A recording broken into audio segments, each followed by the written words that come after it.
1. Saatnya antum tanya Ustaz. Assalamualaikum warahmatullahi wabarakatuh, Ustaz. Waalaikumsalam. Gimana Mas Arya, sehat? Alhamdulillah. Halo Mas Alan, Tat. Barakallahu fiik, jazakallahu khairan. Tat, langsung nih.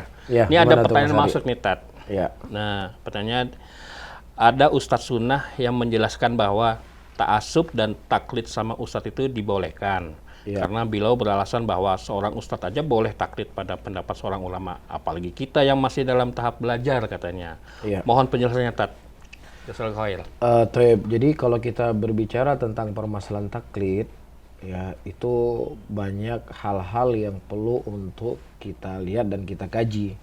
Karena setiap pembahasan taklid dari ulama itu akan berbeda-beda makna dan definisi.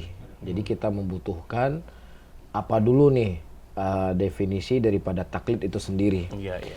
Dari kalangan para penuntut ilmu, mereka memahami taklid itu adalah mengikuti sesuatu dengan membabi buta tanpa memperhatikan dalil dari Al-Quran atau Sunnah. Baik.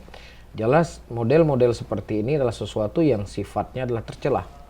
Ya, telah datang sebuah hadis ketika orang-orang yang mereka telah selesai masa hidupnya di dunia, mati, dia akan didatangkan ke dalam dimasukkan ke dalam kubur, kemudian akan datang malaikat. Malaikat tersebut akan bertanya kepadanya, man rabbuk wa man nabiyuk wa ma dinuk. Nah, orang-orang yang di dunia ini dia cuman sekedar beragama taklid, mengikuti tanpa ada dalil, hanya mengikuti ucapan manusia atau melihat manusia berbuat A, dia ikut juga berbuat A. Ya, Rasulullah mengatakan, mereka menjawab ha. Sami'tu nas yaqulu faqultuh. Aku mendengar manusia mengucapkan sebuah ucapan, ya udah aku ikut mengucapkannya. Aku lihat manusia buat A, ya udah saya buat A. Ya, maka taklid yang maksud seperti ini jelas itu tercela. Kemudian kalau seandainya dimaksudkan dengan taklid yang namanya pembahasan dalam ilmu usul fikih itu, manusia itu ada yang namanya muqallidun, ada yang namanya mujtahidun. Ya, seorang mujtahid adalah seseorang yang mereka mencurahkan segala kemampuan mereka untuk menggali daripada Al-Quran dan Sunnah Rasulullah Sallallahu Alaihi Wasallam, yang kemudian mereka membuat sebuah keputusan hukum dari dalil-dalil tersebut. Dan tentunya tidak ada orang yang memiliki kemampuan seperti ini kecuali memang tingkatannya adalah seorang mujtahidin. Ya, dan tentunya saya, Mas Ari, siapapun ya yang tobakohnya bukan tobakoh mujtahidin, mereka tidak akan mampu untuk mencerna daripada dalil secara mendetail A, B, C dan seterusnya. Nah, golongan yang kedua adalah muqallidun. Apa itu muqallidun? Yang mereka mengikuti sisi pendalilan yang dijadikan oleh para ulama itu sebagai dalil. Sebenarnya dalam kehidupan kita sehari-hari kan sering hadis ini disahihkan oleh Syekh Albani. Ya, kita taklid nggak sama Syekh Albani? Taklid.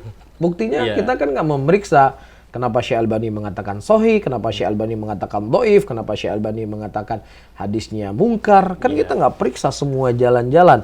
Seperti Syekh Albani periksa. Berarti memang kita adalah muqallid. Iya, dan memang hal seperti itu dibenarkan dan dibolehkan karena kita tidak punya kemampuan. Misalnya Al-Imam Syafi'i rahimahullah, beliau berpendapat demikian. Ya sudah, Imam Syafi'i berpendapat demikian. Kita muqallid nggak sama Imam Syafi'i?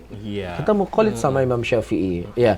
Nah, begitu juga misalnya sekarang kita muqallid kepada seorang ustadz karena kita tidak bisa baca buku bahasa Arab, kita nggak bisa mengambil dalil dari sebuah hal. Ya sudah, pokoknya ustadz itu dia ngomong A, cuman dalilnya begini dan begini. Ini bahasanya para ulama usul tetap disebut muqallid. Karena apa? Kebalikan dari mujtahidin adalah muqallid.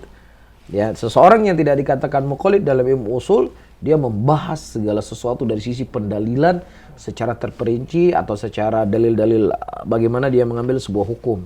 Ya, jadi makomnya saya, makomnya Mas Ari sebenarnya dari bahasanya ulama usul, kita muqallidun. Ya, kita baca fatwa Syekh Ibnu Utsaimin mengatakan demikian, dalilnya demikian. Itu bahasa usul, itu kita muqallid. Ya, jadi perlu untuk dikaji dari sisi mana ini pembahasan taklidnya.